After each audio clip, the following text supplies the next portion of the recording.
Peggy 16.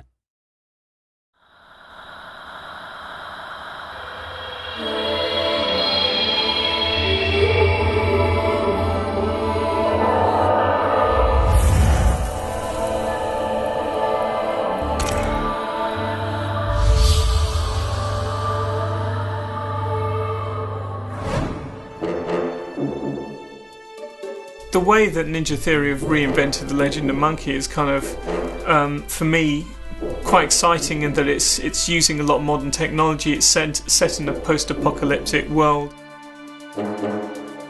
We're in Prague right now, and we've just come over here, just kind of working in Smečky's studios, which is a fantastic studio. It's actually my favourite sounding studio that I've worked in.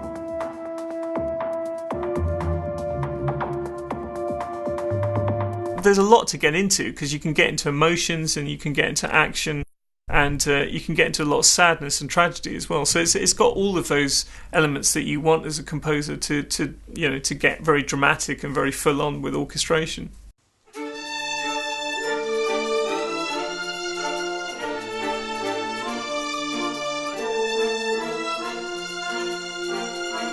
It kind of feels like there's a tribal language to it, which is still there. There's a lot of excitement, a lot of danger, a lot of threat, a lot of movement.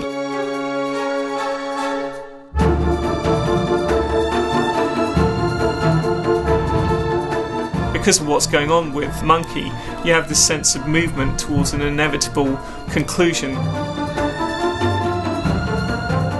There's a sense of loss. He's lost a great deal, but he's a hardened soul.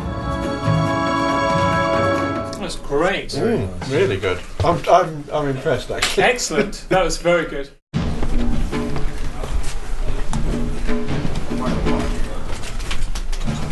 All right. Yeah.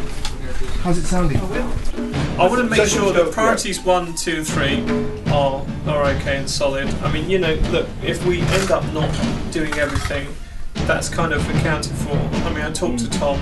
I think for me, it's I really enjoy the way in which Monkey and Trip travel. I mean, they just have fantastic movement between them. It's very flowing, and I think it's trying to get that sense of constant flow and momentum into the music, which actually drives a lot of the orchestration as well, and the way in which I'm trying to make the music work, I suppose, to give you a sense that you constantly infuse with energy. When you're playing the game, that it never lets up in terms of that energy, and I think that's what's exciting about it. It just stays, it just drives all the way through very strongly.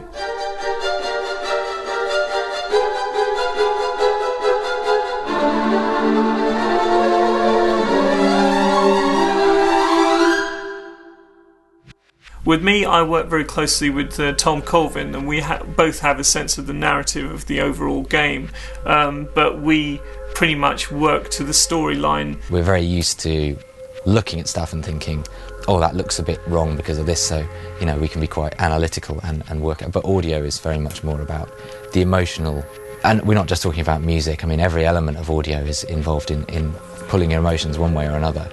The sound effects are probably the largest job for us in the sound department. Everything has to be made from the bottom up. Every leaf moving, every bird, every creature that you see in the background. To keep things fresh, we use a really great Foley artist. We work with them on Heavenly Sword, and again, we've got a really good working relationship with them, and they've had a lot of fun.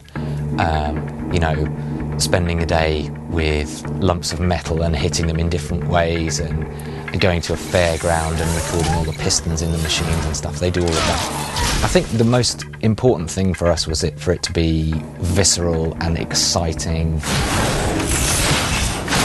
Enslaved combat-wise. Every single time the staff connects with a robot, you really want to feel that connection. I mean, another thing was just getting under the skin of all the different robot characters. The Sea Dog, for example, I think we went through many different trial versions to get that sort of really nice, grinding, threatening sound as he's moving. Get back inside. You're gonna have to fight him.